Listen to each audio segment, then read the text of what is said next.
hablamos un poco de la vida, ¿no? Vamos a hablar de la vida y cómo arrancamos en esta vida, porque yo pienso que si no nos recordamos de dónde venimos, ¿cómo podemos saber dónde andamos en el futuro? De vez en cuando nosotros tenemos que imaginarnos algo que es mejor que el mejor sueño. Porque ser feliz en la vida no es realizar sueños. Realizar la felicidad en la vida es hacer mejor que los sueños. Y así nosotros tenemos que estar muy ambiciosos con las posibilidades que tenemos. Porque si nos limitamos a los sueños, perdemos la gran oportunidad de hacer mejor que nuestros sueños. La vida nos permite de soñar, pero un sueño que es más que el sueño que nos imaginamos es la sorpresa. Y las sorpresas es lo que nos permite realmente a sentir el ritmo de la vida.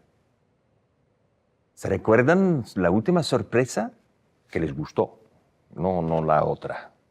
Pero la sorpresa de cumpleaños, la sorpresa del fin del año, las sorpresas del regalo. Es por eso que nosotros empacamos tanto los regalos. Porque la ansiedad de poder saber cuál es la sorpresa en la caja. Y así tenemos que imaginarnos nuestra vida. Nosotros tenemos que ser surfistas en la vida. No vamos a ser una persona que decide así es la vida y así vamos. No, vamos siempre a encontrar nuevas olas. Y encontrando olas, como un buen surfista, vamos a encontrar el momento que nos metemos en esta ola porque nos parece la mejor del momento. Y así avanzamos. Y cuando pasa otra ola, cambiamos de ola, porque la misma ola nunca nos dará para el resto de la vida. Y así me convertí en un oportunista muy bien organizado. Es decir, que siempre vi otras oportunidades y cuando vi una oportunidad que realmente pudiese tener un impacto real, decidí de cambiar. Y después 50 años de emprenderismo. Tengo más de 200 proyectos realizados. Y esto es el mensaje que quiero dar a todos. No vamos a planear demasiado. No vamos a fijar la idea. Vamos a disfrutar de esta vida, encontrar la posibilidad de realmente contribuir al bien común. Y si vivimos así, vivimos feliz. Esta es mi vida. ¿Y su vida? Quieren preguntarme sobre su vida. Hola Gunther, ¿qué tal? Soy Miquel, muchas gracias por estar hoy con nosotros. Eres conocido como el Steve Jobs de la sostenibilidad y el creador del término economía azul. Y mi pregunta era si nos puedes explicar en qué se trata o de qué se trata la economía azul. Economía azul es el diseño de la economía donde vamos a intentar de responder a todas las necesidades de todo el mundo, no solamente los seres vivos humanos, todos los seres vivos, responder a sus necesidades básicas con lo que tenemos. Este es el primer punto. Economía azul no es imaginarse las tecnologías, el conocimiento, la nueva ciencia. No, es pragmático. ¿Qué tengo? ¿Qué tengo yo? Y el gran problema es, en muchos casos pensamos que no tenemos nada. Y la creatividad que propongo es disruptiva porque queremos que este valor que podemos crear con lo que tenemos se convertirá en algo de muy alto valor. Y por ejemplo, ¿quién quiere café? ¿Tú tomas café en la mañana? Bueno, si tomas un café, tienes bora de café. Si tienes la bora de café, ¿qué haces con la bora? ¿La echas? Yo propongo que la bora de café se utiliza para cultivar hongos. Se cultiva un hongo y cuando has cultivado el hongo, tú tienes otra vez un residuo de café que es una fibra semicarbonizada gracias a la tuesta. Y este residuo está lleno de aminoácidos. Es decir, que tú tienes excelente alimento para tu gallina, si tienes gallinas. Este nos permite de tener, en primer lugar, el café, Nos permite tener hongos, alimento para la gallina, y la gallina nos da un huevo. Tenemos el desayuno. Listo. Este es economía azul. Responder a las necesidades básicas con lo que tenemos. ¿Y con quién lo hago? No con la gran ciencia. Lo hago con las leyes de la naturaleza. Porque todo que es una fibra se degrada con un hongo. Como nosotros estamos viviendo en una tierra donde mucha gente sufre de hambre, podemos cambiar la realidad porque hay 25 millones de cafeteros que hoy en día no tienen suficiente a comer ni a ganar dinero para mandar sus niños al colegio, y con esta estrategia de economía azul tienen mucho más que pensaban que tenían. Esta es economía azul. Hola Gunther, mi nombre es José Manuel, encantado de saludarte. Muchas de estas teorías parecen sencillas, plasmadas en los libros, pero un tanto complejas llevadas a la práctica. ¿Podrías ponernos ejemplos impactantes de cómo la economía azul ha transformado comunidades o industrias específicas? La economía azul, tengo que confesar que la economía azul es un trabajo que inició en el 86. En el 86, por la primera vez, oí hablar del cambio climático. 86, el primer reporte del Panel Internacional de Cambio Climático presentó esta conclusión que vamos a tener un cambio profundo. Y yo dije, pues si este es el caso, yo como industrial emprendedor tengo que construir mi próxima fábrica de cero emisiones. Una fábrica que no tiene más emisiones. Es obvio, ¿no? Porque si el problema es el combustible, yo tengo que tener una fábrica que no necesita más este combustible. Y así nació en 92 mi primera fábrica de cero emisiones. Una fábrica hecha en madera, una madera local, belga. Yo soy belga. Una madera local belga. Los belgas no se tenían cuenta que tienen todavía madera porque pensaban que teníamos que importar todo de Brasil o de Malasia o de Indonesia. Y hicimos una fábrica con un techo de pasto. El pasto más grande en una estructura industrial del mundo en esta época. Es decir, fue muy chiquita porque no había ninguna otra. Pues la mía era la más grande. Pero con un sistema de control de temperatura al interior, gracias a mi agua residual que tratamos en la fábrica misma. Es decir, el agua sale de la fábrica. Teníamos un sistema natural con plantas, con bacterias, con el sol, con la purificación, con filtraje, y el agua residual que resultó con una bomba eólica, bombeamos en el techo. En el verano, calor, hay una evaporación. Cuando el agua evapora en tu techo, se convierte fresco el interior. En el invierno se congela y tienes el efecto iglo. Quiere decir que la producción de calor al interior está aislada porque no hay forma de salir porque tienes el efecto iglo, porque tuvimos una capa de hielo al exterior de la fábrica. Esto es para mí el primer ejemplo que yo pude imaginarme cómo vamos a hacer un cambio. No lo llamamos en esta época economía azul, lo llamamos simplemente cero emisiones. Cero emisiones fue una lógica muy extrema. Y resultó de esto que en 92, cuando había la gran reunión en Río de Janeiro, de la sostenibilidad, mi primera gran reunión, fui invitado como una persona muy especial. Y gracias a esto pude mostrar que cuando tú decides como empresario que sí es posible llegar a cero emisiones, que tú llegas a cero emisiones. Tú decides. Y había solamente un problema en el cálculo del CO2, de las emisiones de CO2, eran mis empleados. Porque claro que tiene que venir a la fábrica para trabajar. Y así, algún día, me pensé que esto tengo que resolver. Si tú dices cero, es cero. Tú no puedes decir es casi cero. No, no, cero es cero. El ventaja de la cifra cero es que no hay debate, es cero. Y por eso tuve que hacer un subsidio a mis empleados.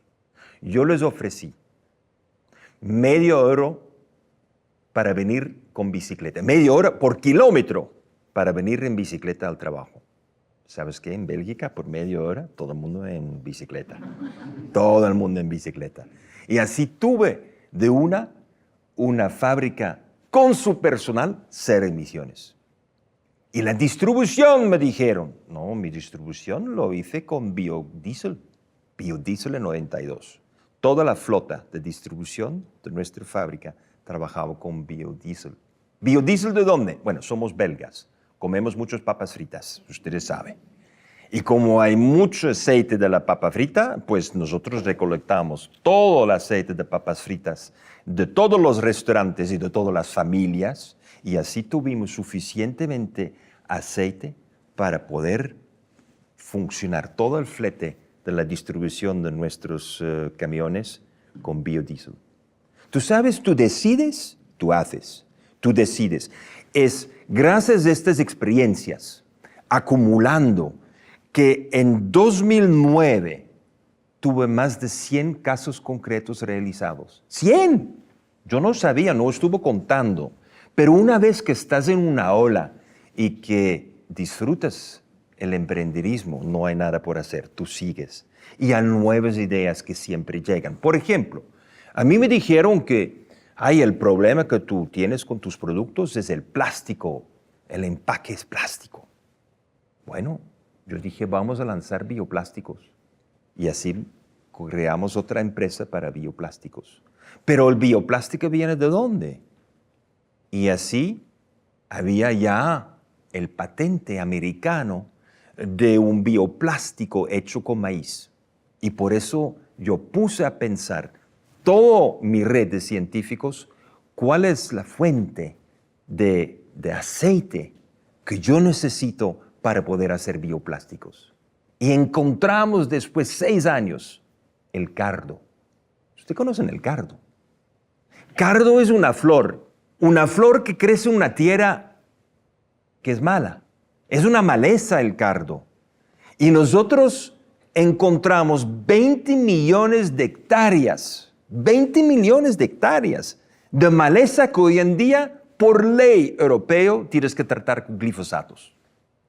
Le dije, ¿por qué no lo coleccionamos y exprimimos el aceite? Y con el palo, que es celulosa se convierte en un azúcar se convierte en un alcohol, y cuando tú tienes alcohol y tú tienes un aceite, tú tienes plásticos. Y así yo encontré en una flor, que es la flor nacional de Escocia, encontré en una flor la solución de los bioplásticos. Bueno, no pasó muy rápido, me costó 6 años para encontrar la flor. Y después me costó otros 10 años para desarrollar la técnica. Pero el año pasado ya llegamos a medio billón de euros de ventas en bioplásticos. Y yo pienso que es importante. El emprendedor de hoy, cuando piensa como lo pidieron, cuando piensa en ecosistema, tú vas a tener un dinamismo que te da resultados totalmente inesperados.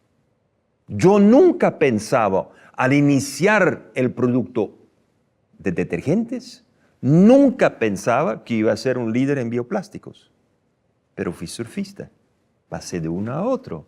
Y una vez que estuve en eso, pues me di cuenta que no solamente necesitamos bioplásticos, pero también necesitamos papel. ¿Y cómo hacemos papel? Pues papel lo hacemos cortando árboles. ¿Cómo yo voy a hacer, el ecologista? ¿Cómo yo voy a cortar árboles para tener un papel que utilizamos 2 o 3 veces y después lo echamos? Con 1000 toneladas de agua por 1 tonelada de papel. No hay escasez de agua. Y así yo pongo a pensar. Y así el otro proyecto que se desarrolló de la economía azul es un proyecto de papel piedra. Si nosotros hacemos papel de piedras, picopiedras, ¿se recuerda? Sí. Bueno, nosotros amoderamos picopiedras y nosotros hacemos con el polvo de la minería, el polvo nosotros lo convertimos en un papel. Y el papel es 100% mineral. Y yo detesto todo que es petrolero. Yo ecologista, yo no quiero saber del petróleo. Pero de una me doy cuenta que un polímero hecho de petróleo puede darte el servicio para la vida eterna. Y cuando tienes un mineral, el polvo de piedra y el polímero de petróleo, tú tienes un papel que no necesita una gota de agua, que se puede reciclar para siempre, que reduce el consumo de energía con 67%, y ahora tengo un empaque para mis detergentes con bioplásticos y papel de piedra. Así seguí acumulando casos y casos. Y este resultó en el concepto de la economía azul. Todavía no había hablado del mar. Este vino después. Porque primero lo que siempre necesito es el marco. Porque un texto sin contexto es un pretexto. Yo necesito conocer el marco. El marco es cambiar el modelo económico. El cambiar no es decidir que tú eres un malo, tú eres un bueno, ese es producto que tiene mi aprobación o no. El objetivo es de mejorar todo.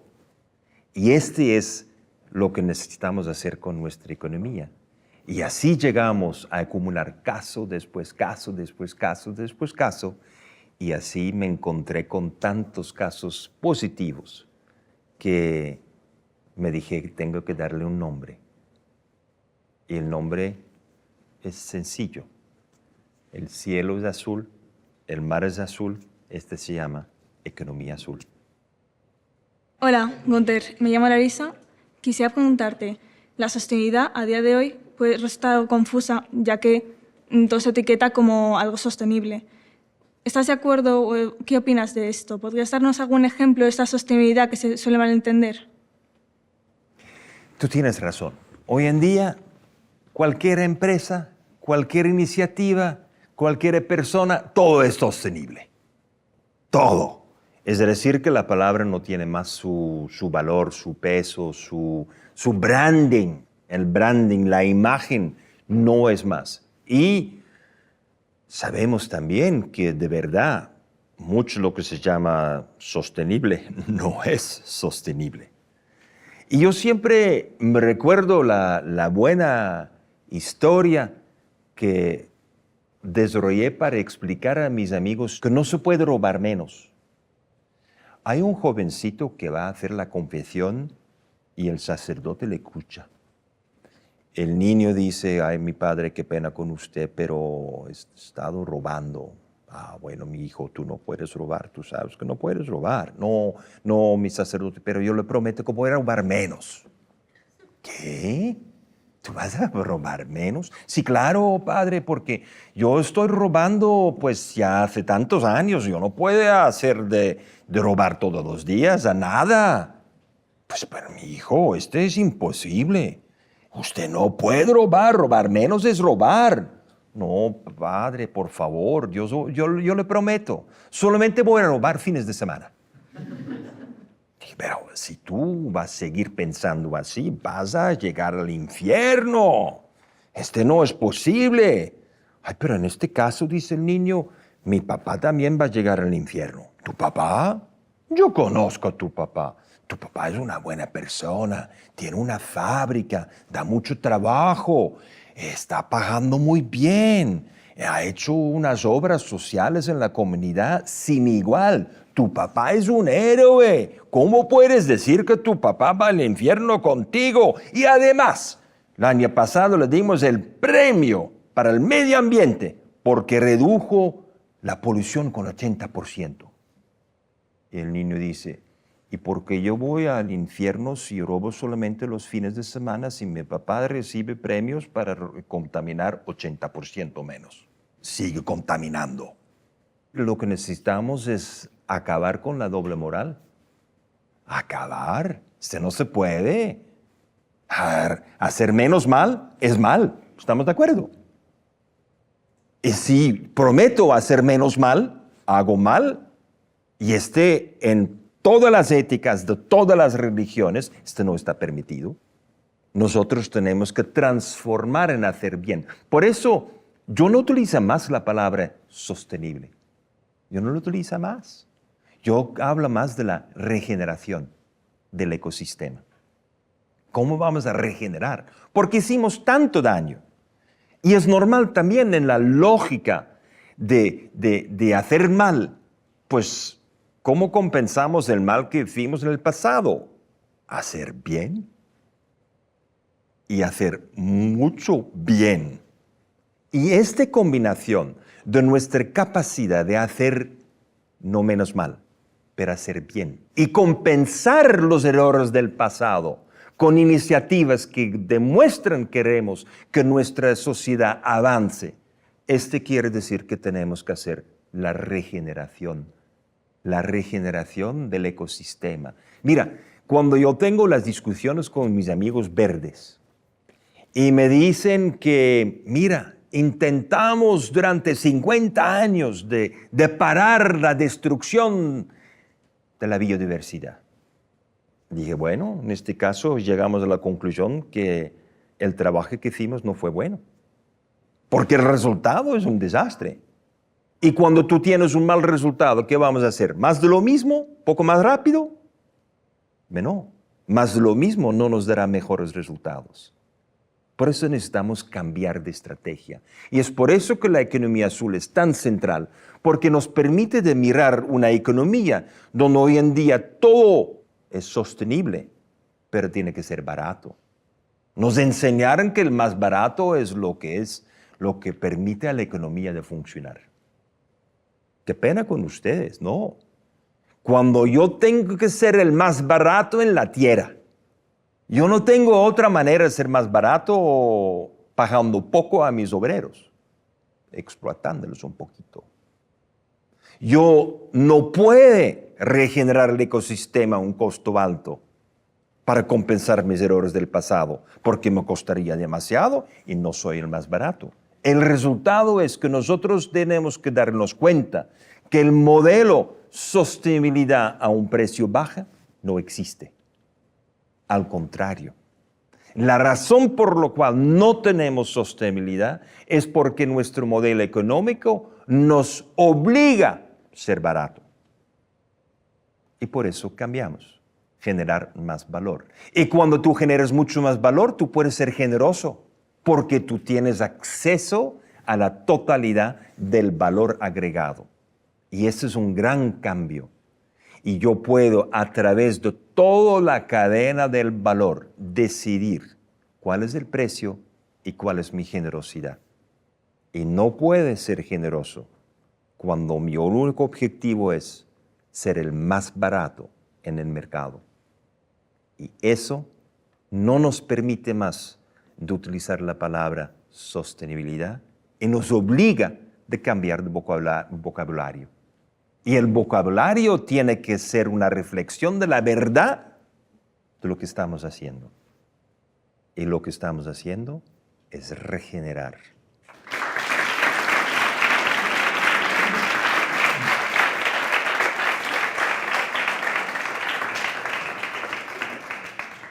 Hola Gunther, mi nombre es Rebeca.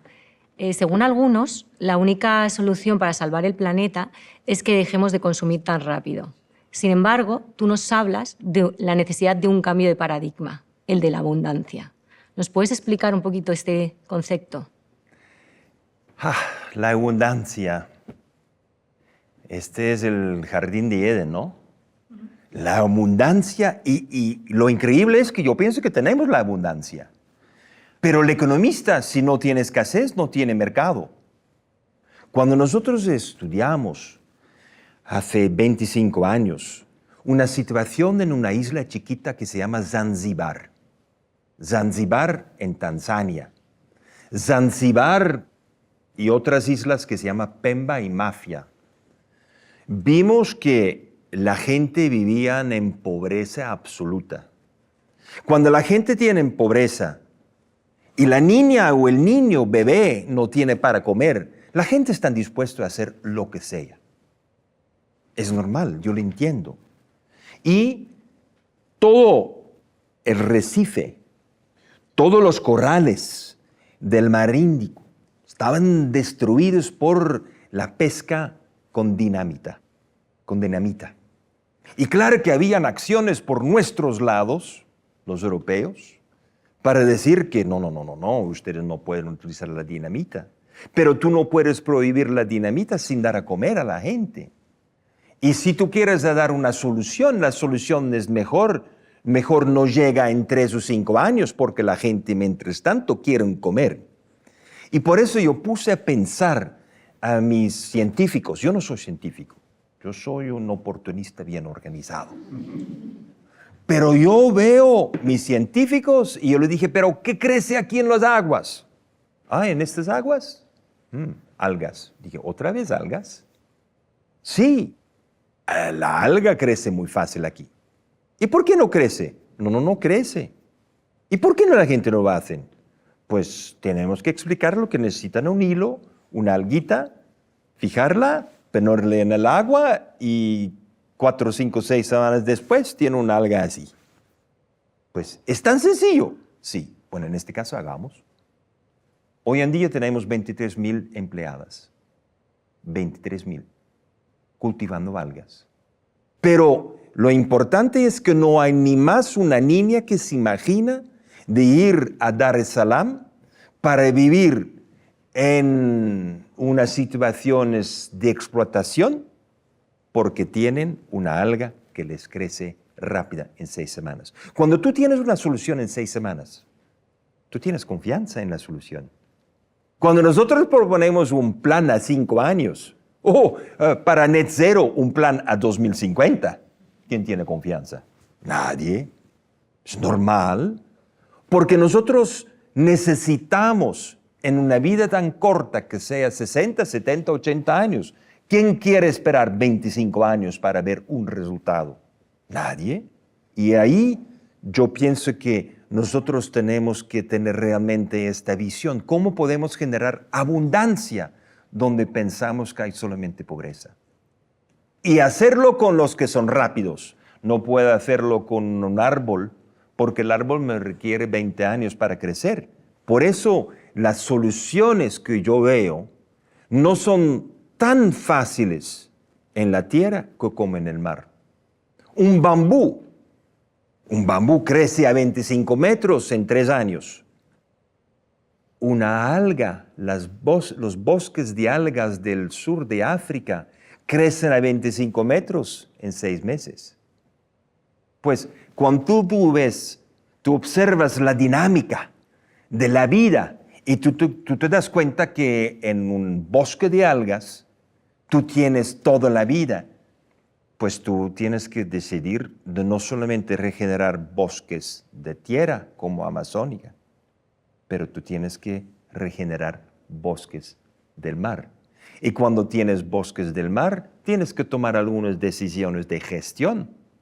Y las decisiones de gestión para llegar a abundancia es no seguir pescando como estamos pescando hoy. Ustedes saben que un pez hembra de 5 años puede tener 5,000 huevos al año.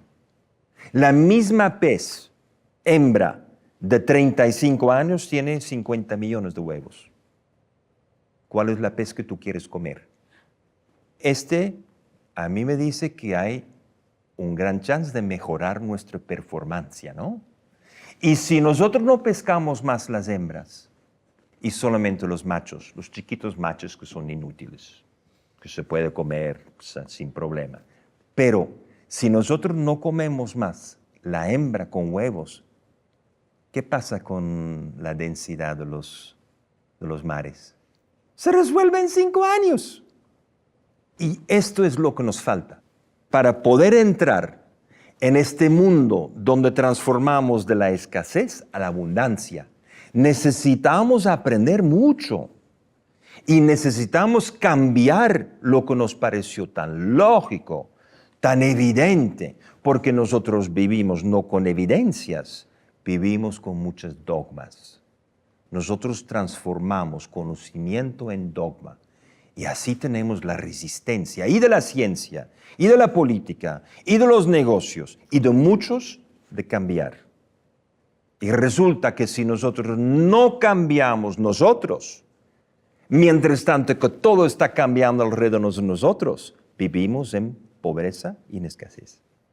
Pero el mundo que somos capaces de hacer este ajuste importante y realizarnos que tal vez mejor solamente pescar con línea y no más con redes, nosotros vamos no solamente a salvar el mar, no vamos a repoblar el mar. Pero si el alevino, el pez chiquito, no sabe dónde esconderse, pues tampoco va a sobrevivir y por eso necesitamos el bosque de las algas.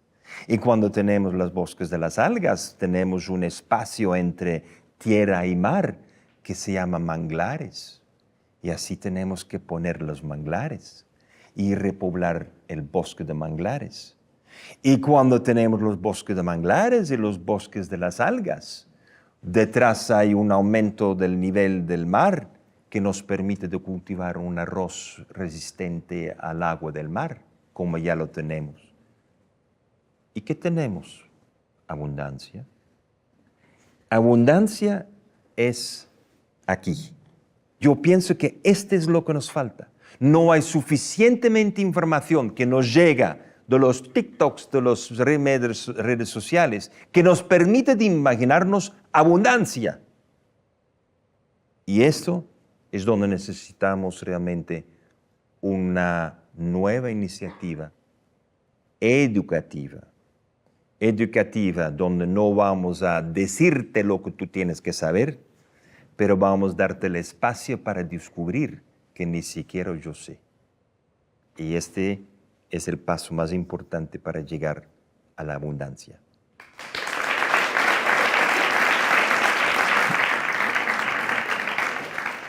Hola, Gunther. Mi nombre es Carles. En muchas sociedades, sus culturas y tradiciones nos hablan de vivir en armonía con la naturaleza.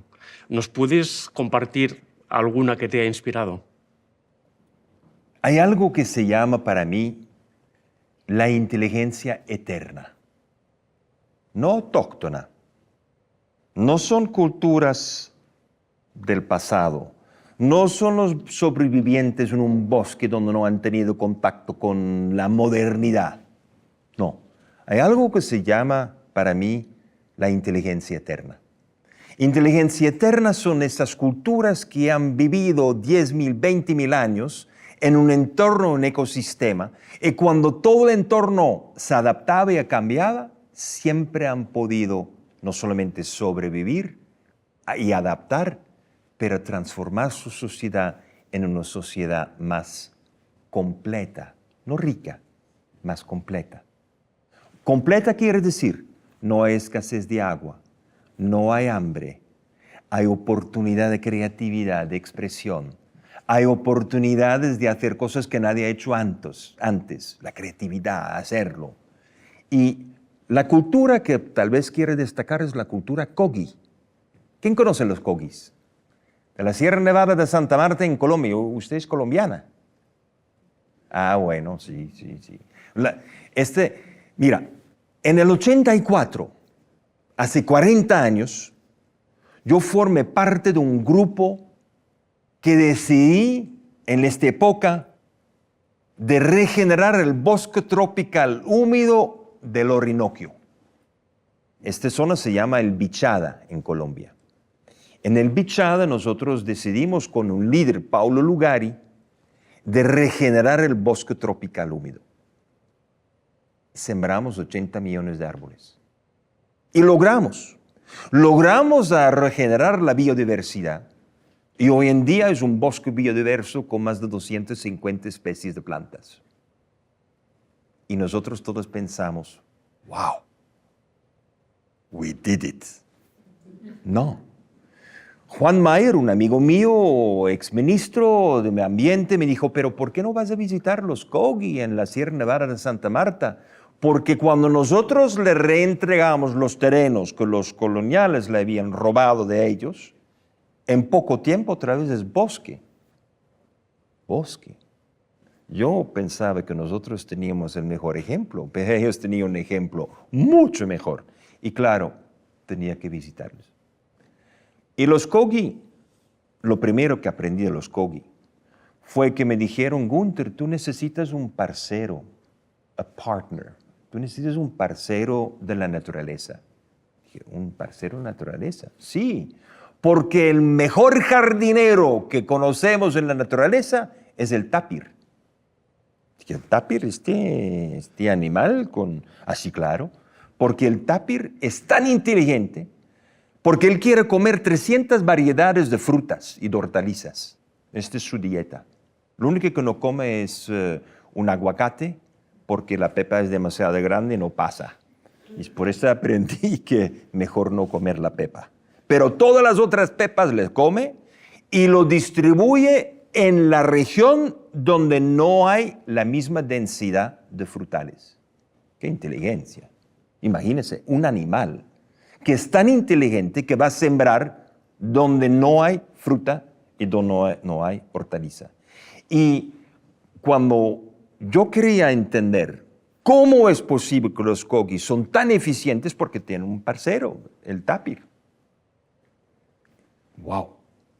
Así me puse a pensar si esta cultura de los Kogi y también los Arahuacas al lado, si ellos tienen este conocimiento y es lo único que compartieron conmigo, tienen mucho más. Y por eso decidí que tengo que estar más cerca de ellos para aprender. Aprender de su conocimiento eterno, su inteligencia. Ellos, en 500 años, han debido repensar su vida en entornos completamente diferentes. Es la única cultura en la Tierra que se ha adaptado en 500 años 2 veces. Y la inteligencia eterna es de adivinarse, no cómo cae la manzana del árbol, pero de adivinarse cómo subió la manzana en el árbol. Cómo subió el agua en el coco, no cómo cae el coco. Newton lo inventó hace muchos años. Son las dogmas y es la inteligencia eterna de los Kogi, porque ellos sí entendieron cómo subió la manzana o cómo sube el agua en el coco. Esto es realmente la inteligencia que nosotros tenemos que adoptar. Y por eso necesitamos observar culturas indígenas que tienen esta proximidad con la naturaleza, que entienden cómo está palpitando el corazón de una ballena, con 6 voltios, corriente directo, durante 80 años sin mantenimiento. Y no hay ni un caso conocido de una ballena con crisis cardíaco, aunque su corazón está bañando en grasa. Si nuestro corazón estaba bañando en grasa como lo de la ballena, ¿cómo es posible? Esta es la inteligencia. Allí tenemos que llegar y por eso podemos cambiar la realidad de la vida de todos hoy en día a condición que no nos enfocamos demasiado en estas dogmas que nos enseñaron hace 50, 60 años. Y por eso nosotros adultos no podemos enseñar solamente a los niños todo lo que sabemos, porque si nosotros enseñamos solamente todo lo que sabemos, nunca pueden ser mejor que nosotros. Y necesitamos una nueva generación que va a ser mucho mejor. Inteligencia eterna de las culturas que tienen esta proximidad. Para mí es precondición. Y por eso no tenemos que salvarles de la modernidad, evitar la conexión. No, nosotros tenemos que tomar el tiempo de aprender no sobre estas culturas, pero de estas culturas. Es entender el entorno en lo cual ellos son capaces de transformar toda su vida para que el ecosistema crezca mejor que nosotros con nuestra genética, con nuestra química, con toda esta informática, gestión de datos, inteligencia artificial. Ellos no tienen nada de eso, pero todos viven en abundancia. Hola Gunther, soy Jaime. Muchos de tus conceptos son conceptos muy innovadores y sé que buscan soluciones originales. y sé que la naturaleza ha sido una fuente de inspiración para ti. En ese sentido, mi pregunta es ¿qué animales, qué plantas, qué ecosistemas te han servido de inspiración? Mira, la primera cosa que yo aprendí de la naturaleza es que todo el mundo siempre colabora. A mí me enseñaron que había el predador que comía el pobrecito chiquito que no tenía la buena salud y así con el ADN siempre tenemos un mejoramiento de la vida. Lo que yo aprendí no es la realidad de la vida que yo aplico hoy en día. Doy un ejemplo de Yellowstone. Ustedes conocen el Parque Nacional de Yellowstone, donde los ríos son una maravilla. Los ríos tenían mucho pez y se daban cuenta en los años 60, 70 que casi no tenía más pez. Claro que los científicos quieren analizar. Lo que nosotros estudiamos es que los venados salieron en la mañana del bosque y los venados buscan el pasto más jugoso. El pasto más jugoso está al lado del río. El pasto jugoso al lado del río lo comen todas las mañanas y después 2, 3, 4 meses no hay más pasto, hay piedras. Cuando tienes muchas piedras, hay erosión de las piedras. La erosión de las piedras con partículas finas molestan a los peces y no le permiten de poner buenos huevos. Resulta que no hay más pez en el río. ¿Qué tenemos que hacer? ¿Quién va a enseñar a este carajo venado que no puede comer solamente los pastos jugosos al lado del río? Pues nadie enseña, salvo uno, el lobo. De pronto que está presente un lobo, ningún venado se atreve a pasar por el río porque se expone y se presenta como el desayuno del lobo. Resulta que los venados no pasan más por el río, el pasto crece más alto, el pasto da una sombra al lado de los ríos donde los pequeños peces pueden esconderse y el resultado es que el río es más limpio, no tiene el polvito y gracias al lobo nos devuelven los peces en el río. Esta es una presentación del lobo que nunca me habían explicado. A mí yo tengo las historias de los lobos terribles. Pues lo que nos contaron de los lobos es para no dormir. Y ahora gracias a los lobos puedo dormir bien.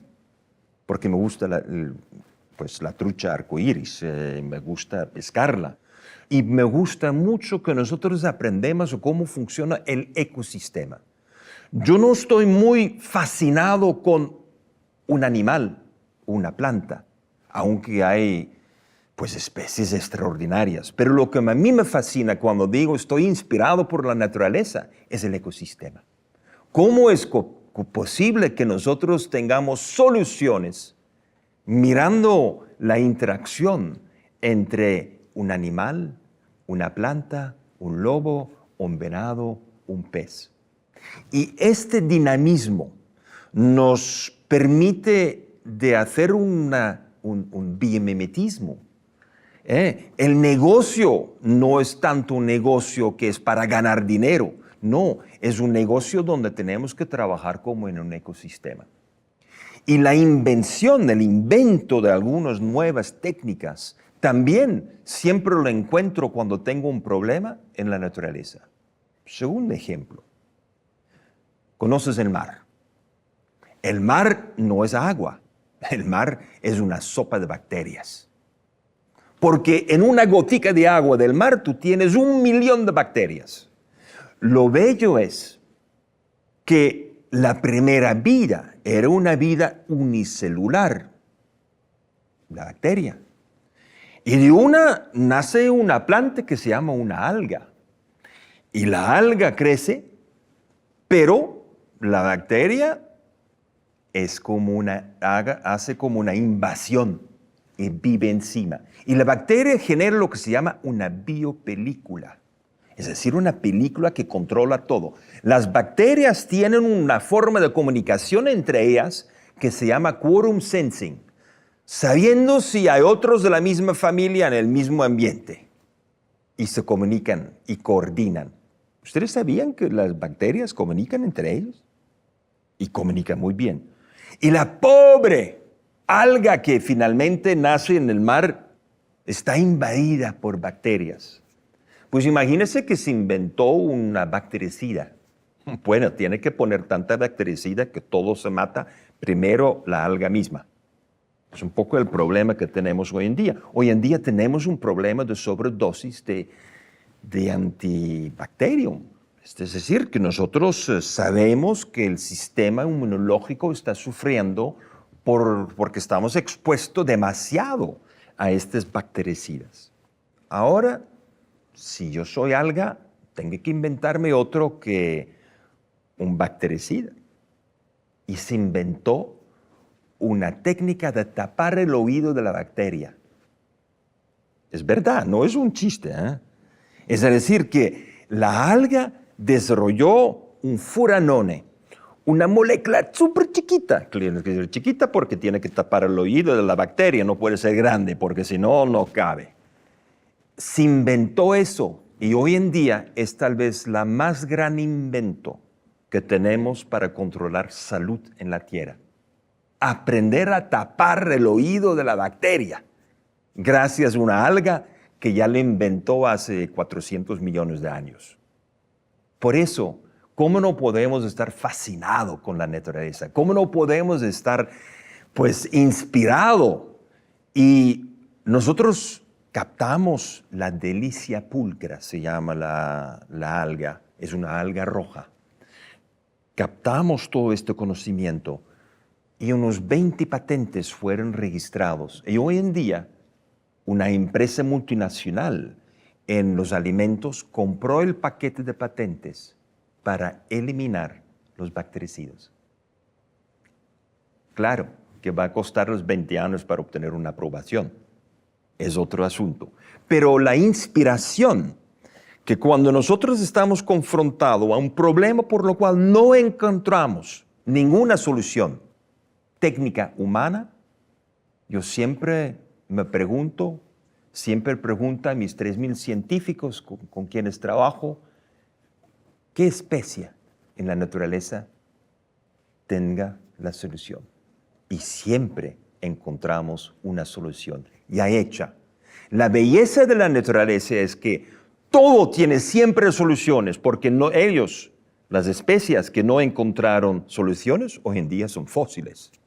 Pues con lo que está de viva alrededor de nosotros, tenemos una riqueza de inventos que funcionan, que han sido comprobados y que nosotros tendríamos que descubrir, no inventar. Hola, Gunther. Soy Inma. Me gustaría preguntarte por la relación entre la tecnología y la economía azul. Últimamente a mi alrededor, mucha gente desconfía de la tecnología. Entonces parece como que tuviéramos que volver a hacer fuego con piedras, ¿no? Entonces me gustaría preguntarte, ¿cómo ves esos miedos y qué aportan las iniciativas tecnológicas con la economía azul?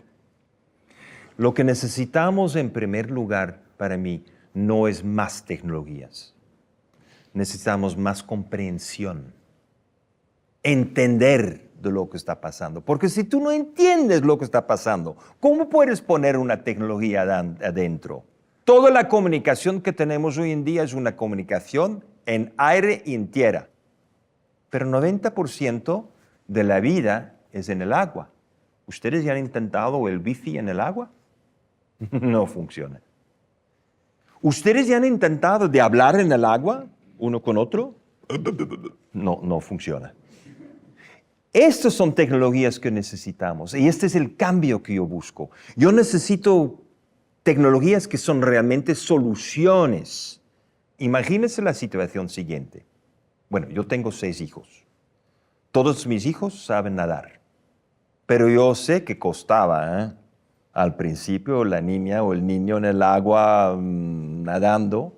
Hoy en día tengo una solución maravillosa. Hay una máscara entera. Lo ponemos una luz.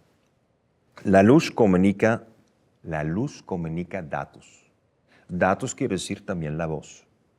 Ponemos la niña en el agua y papá se pone en el agua y nos miremos y hablamos en el agua. ¿Cuál es la reacción de la niña nadando? Ah, sí, papá, estoy bien, ¿está bien así? Sí, claro. Abre un poco más los brazos, un poco más lento. Y tú puedes hablar. Hoy en día parece science fiction. Hoy es una realidad.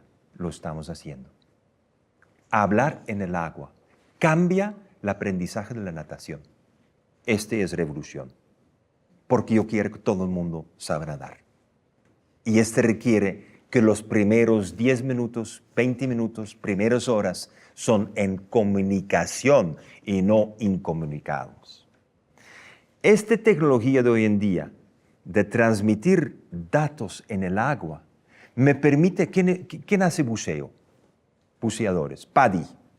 Pues, bueno, perfecto. Muchas gracias. Yo soy Paddy. Yo tengo mi certificado ya 35 años. Y tú estás en el agua y tú ves un tiburón. Hey guys, sharks. No hay forma de gritar, no hay forma de decir que aquí hay, ay, qué lindo, estoy enamorado de esta belleza de coral. Mira esto y los pescaditos. Es decir, que nosotros no podemos comunicar. Hoy en día podemos comunicar buceando, hablando.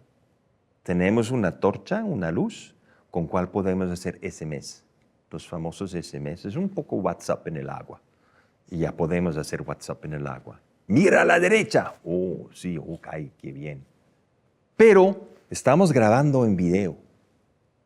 Hoy en día están hablando de 4K, nosotros hacemos video en el agua de 8K. Lamentablemente la tarjetica de memoria se llena en 10 minutos. Y cuando estás en el agua no puedes abrirlo y cambiar la tarjeta. Esto no funciona. Yo soy muy práctico, yo quiero una solución para eso. Y hoy en día hacemos la filmación en el agua, en 8K, en video streaming con transmisión de datos por luz al barco. En el barco recibimos de 20 personas todos sus videos y con verdadera inteligencia artificial vamos a hacer una unificación de todos los videos y hacemos una filmación panorámica de nuestra visita al fondo del mar. ¿Cómo le parece? ¿Vamos? Cambia, ¿no? Y esto es lo que necesitamos. Nosotros necesitamos las tecnologías que dan envidia, que dan placer, que dan el gusto de hacer algo. Y no la reflexión, ay, la inteligencia artificial va a dominar el mundo, el ser humano no tiene futuro, los robots van a robar nuestros puestos de trabajo. No, por favor, vamos a enfocarnos en tecnologías y en economía azul. Y por eso lo que necesitamos es tener las tecnologías que realmente son revolucionarias, que son prometedores, sorprendentes de vida. Yo prefiero enfocarme en la vida que no conocemos. Así, en todos los barcos que nosotros estamos construyendo, tenemos un salón especial para captar el ADN de todas las gotas del agua que podemos captar. Bueno, vamos a separar todas las unicelulares, las bacterias, los virus, y solamente vamos a enfocarnos en los multicelulares. Nosotros podemos encontrar en el agua las secuencias de ADN que no conocemos. Es decir, podemos reconocer la vida que está en el entorno y podemos descubrir vida que nunca vimos. ¿Dónde es mi interés de tecnología?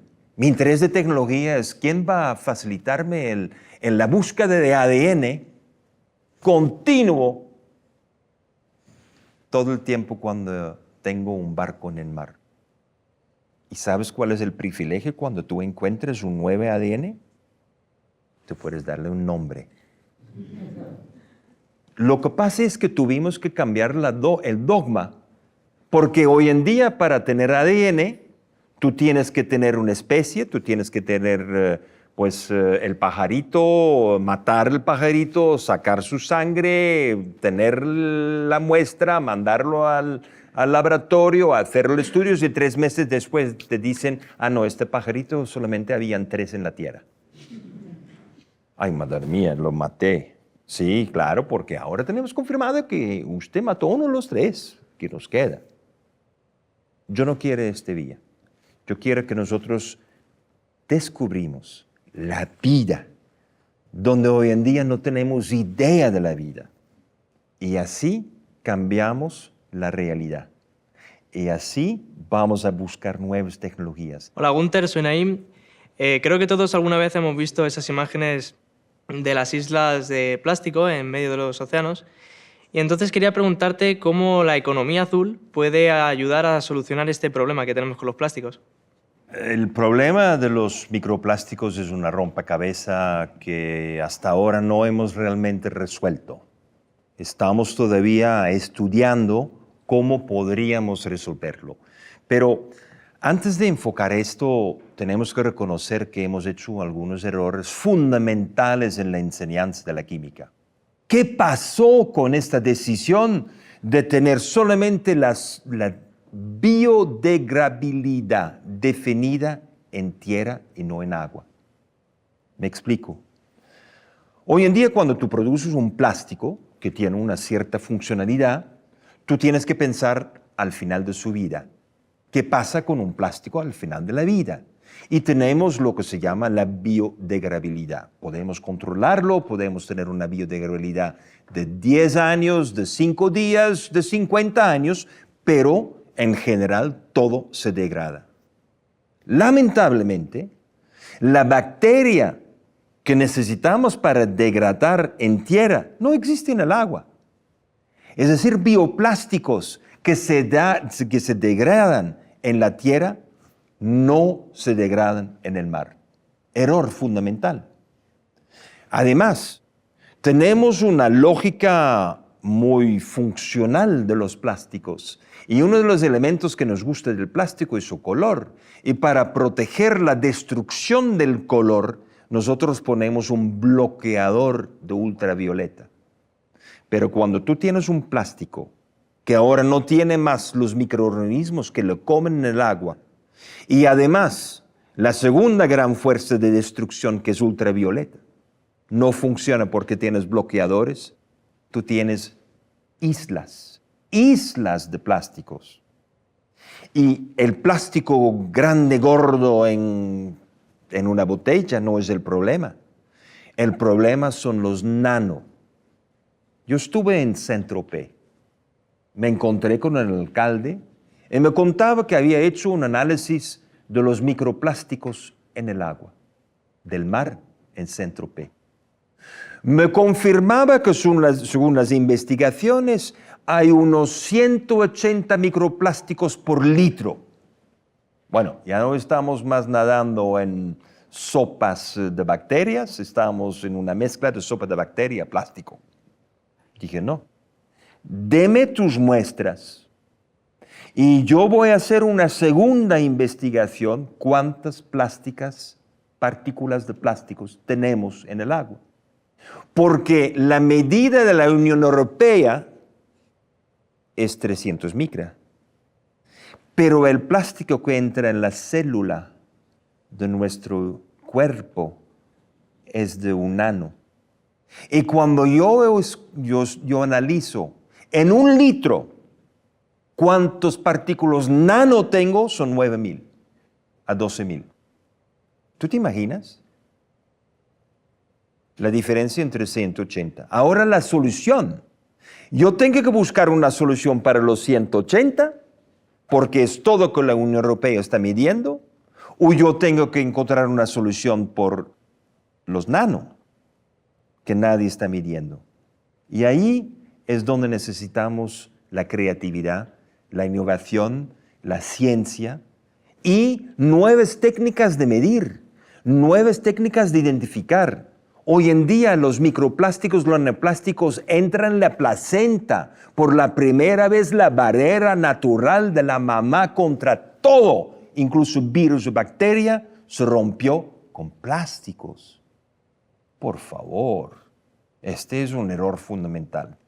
Y nosotros necesitamos de urgencia, de emergencia, que todos los ingenieros químicos aprenden a hacer polímeros que se degradan en el mar, en el aire y en la tierra. ¿Cómo es posible que hay solamente una empresa que es capaz de hacerlo? ¿Cómo es posible? Por eso hoy en día tenemos lluvias de microplásticos. Imagínense, microplásticos que nos llegan de allá. Yo no estoy en contra de plásticos. Yo estoy en favor de un plástico que se degrada, por favor. Este es un derecho, ¿no? O todos queremos tener bebés que nacen ya llenos de microplásticos. Yo pienso que la idea es alucinante, pero es la verdad. Y ahora, ¿cómo solucionamos? Buscamos soluciones en la naturaleza. Nos dimos cuenta que la alga del mar absorbe microplásticos. Ah, qué buena noticia. Es decir, que tenemos que limpiar la alga del microplástico antes que lo vendemos, primero. Pero segundo, quiere decir que cuando yo tengo una cortina alrededor de mi playa con algas, yo tengo un bloqueo de la llegada de los microplásticos. Quiere decir que yo puedo tener el cultivo de conchas o el cultivo de pez, o yo puedo cultivar la acuicultura, podría hacerse sin microplásticos en una zona gracias a las algas. Buena solución. ¿Pero qué hacemos con estas algas? Porque esta alga está lleno de microplásticos. Como no realmente podemos separarlo fácil, nosotros decidimos de hacer un biogás. Sacamos las algas, la cortamos 2 veces al año, sacamos toda la biomasa y lo metemos en un biodigestor. Mezclamos con estiércol de caballos, estiércol de vacas, de cerdos, y con esta mezcla nosotros producimos biogás. Y el lodo que sale, lleno de microplásticos, hacemos un centrifugio y separamos los plásticos y tenemos fertilizantes. Estas son las soluciones. ¿Por qué necesito esta solución?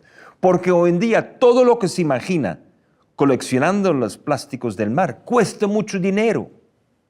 Y por eso necesitamos que imaginamos un modelo de negocio que nos genera ingresos. Es decir, responder a necesidades básicas. Cuando buscamos las soluciones para las comunidades de pescadores que hoy en día no tienen más pez. Si tú no tienes más pez, ¿cuál es tu futuro? Hoy en día estamos trabajando con 10 comunidades y en estas comunidades hacemos la reintroducción de bosques de algas del mar. Hay plástico hasta las narices. Y nosotros estamos bloqueando los plásticos y ponemos en cada comunidad biodigestores. Y el problema de los plásticos tiene una solución incipiente, porque va a demorar 5, 10, 20 años. El problema se acumuló durante 50 años. Por favor, no vamos a esperar una solución. Pero la gran pregunta que tenemos hoy, ¿qué hacemos con estos plásticos? Y la única solución es quemarlos a 1300 grados. Son tan tóxicos. Es una mezcla de tanto que no se puede hacer nada que hacer un pirólisis se llama. Y por eso estoy todavía esperando que la primera universidad europea decidiera que todos los ingenieros químicos van a aprender cómo hacer moléculas de polímeros que se degradan en el aire, en la tierra y en el agua.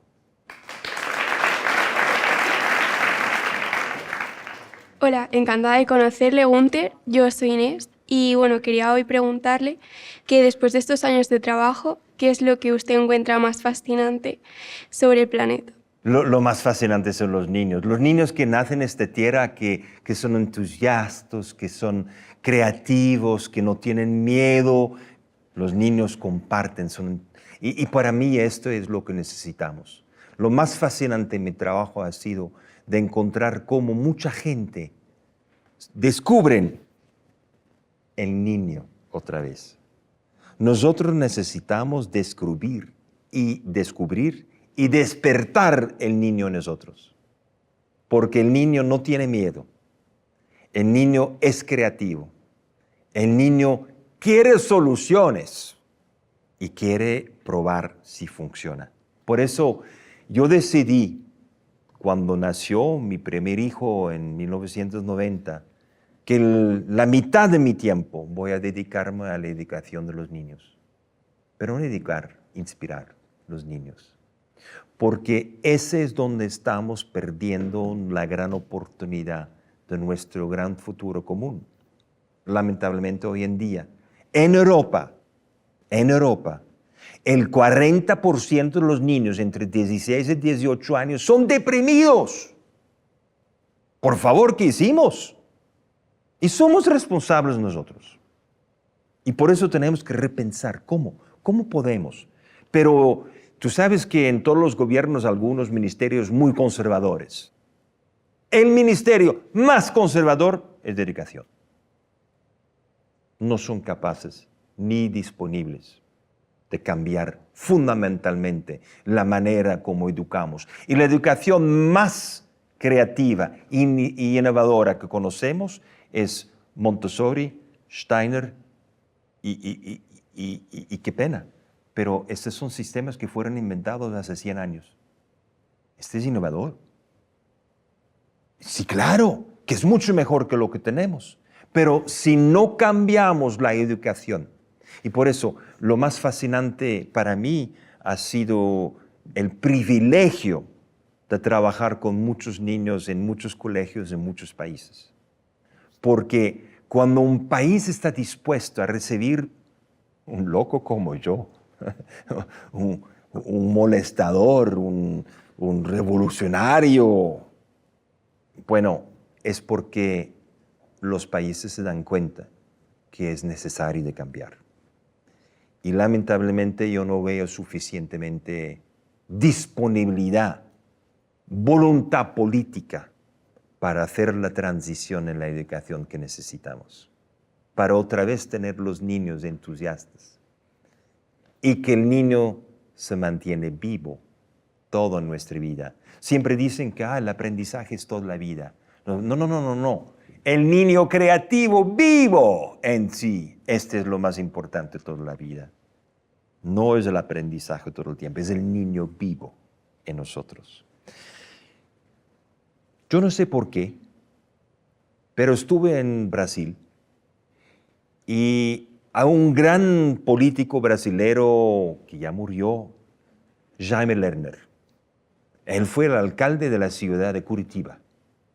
Curitiba fue declarado la ciudad más sostenible en los años 90, cuando la palabra sostenibilidad tenía todavía un peso. Y Jaime Lerner sabía que yo había escrito fábulas para mis hijos. Y así tuve que hacer una presentación de mi pedagogía de fábulas a 6,000 profesores de colegio. 6,000. Yo estudié día y noche portugués. Yo estudié portugués para poder hablar portugués y presentar mis fábulas. Y obtuve 92% de aprobación. No sé si fue por la pedagogía o el charme, no sé. De toda forma, ellos me aprobaron y me dieron la primera vez la oportunidad, imagínense, la oportunidad de formar 6,000 maestros y presentar 12 fábulas a 120,000 niños. Y así yo tuve la oportunidad durante 3 años de trabajar con 120,000 niños. Y una de mis experiencias favoritas, tal vez la más favorita, fue, ¿se recuerdan la ballena? El corazón, que funciona con 6 voltios. Pues me dijeron, ¿y cómo podemos hacer un ejercicio en el colegio simulando el corazón de la ballena? Bueno, no fue fácil. Ya necesitaba muchas consultas con muchos amigos porque finalmente encontramos que en todas las favelas hay casca de huevo y cáscara de banano. ¿Sí? No es difícil de encontrar eso. Y cuando tú mezclas cáscara de huevo, cortado, triturado, con cáscara de banano, y lo echas un poco de jugo de limón, y tú metes un positivo, un negativo, tú tienes una lamparita LED que brilla. Y nosotros lanzamos el concurso en las favelas de Curitiba. ¿Quién puede tener la lamparita prendida por más tiempo? 22 segundos. Los niños se convirtieron en héroes. ¡Héroes! Porque ¿quién se imaginaba que la electrificación en la favela se haría con cáscara de banano y de huevo? Pero el niño que entendió la importancia del calcio y del fosfato y el sodio en el residuo de la comida, entendió la necesidad de nutrirse bien. Y así nosotros nos pusimos en una cadena de descubrimiento de una fábula. Hoy en día tengo 365 y recibí una invitación de hacer lo mismo en China. Y hoy en día tengo mis fábulas en todos los colegios chinos. Ni siquiera les pidió de hacerlo. Ellos decidieron de hacerlo. Para mí, la experiencia más rica, más extraordinaria, es realmente de poder descubrir que muchas de nuestras soluciones son con los niños. Hola, Gunther. Yo me llamo Julia y después de escuchar tus ideas y los proyectos que has puesto en marcha, a uno le viene la idea de que quizás sí que tengamos un futuro mejor. ¿Qué mensaje lanzarías para aumentar el optimismo? Mira, el optimismo es porque siempre me comporto como un niño.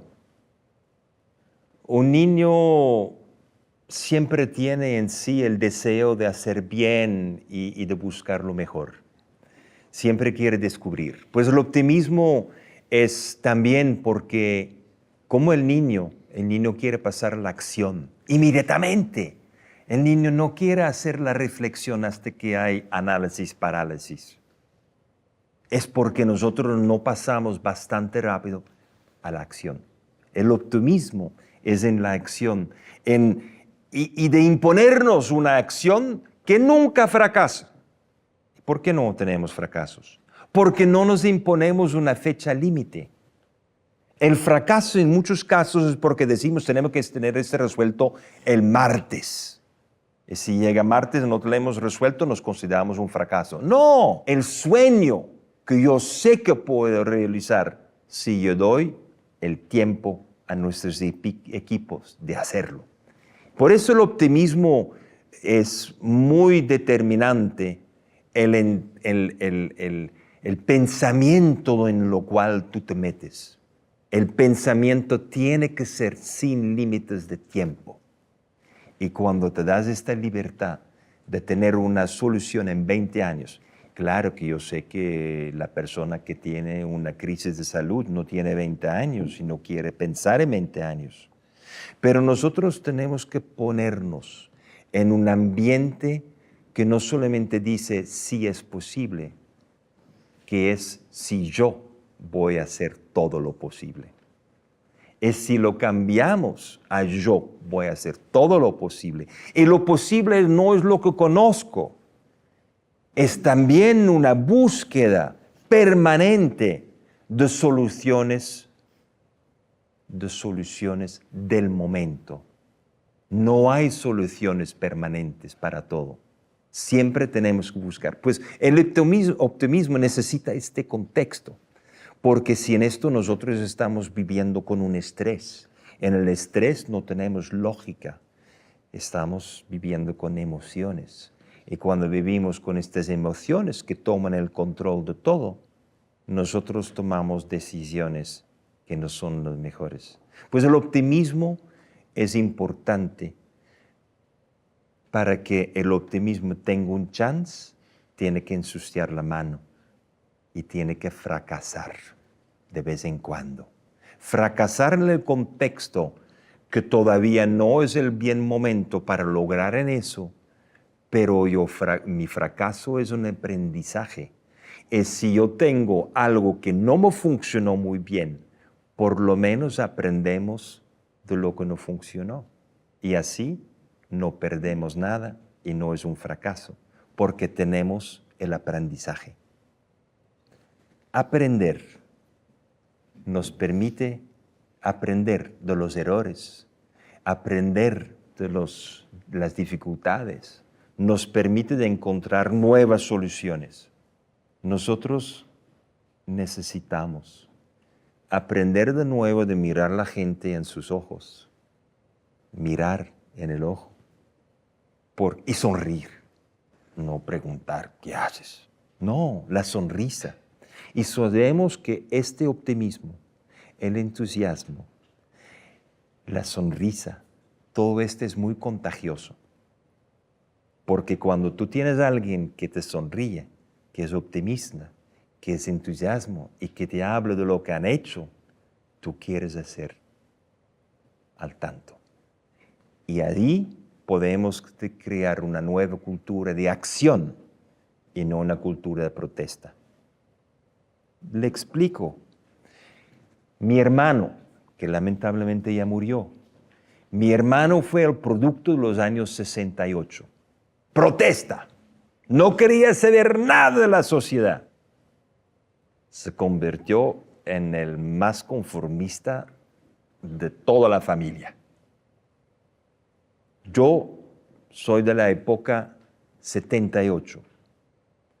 Yo me imaginaba el emprenderismo, tomar iniciativa, nunca venderse a una multinacional, nunca trabajar con un jefe, ser independiente, creativo, de acción.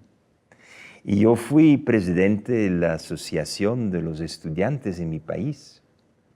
Y yo fui el primero elegido con una retórica, no en contra, pero una retórica, y nosotros somos la futura generación de emprendedores, pero emprendedores del bien común, no emprendedores para acumular dinero, emprendedores del bien común.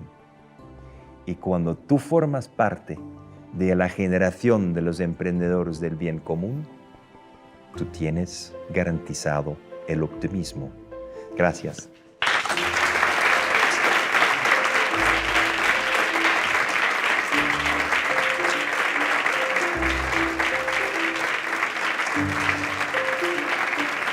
Gracias.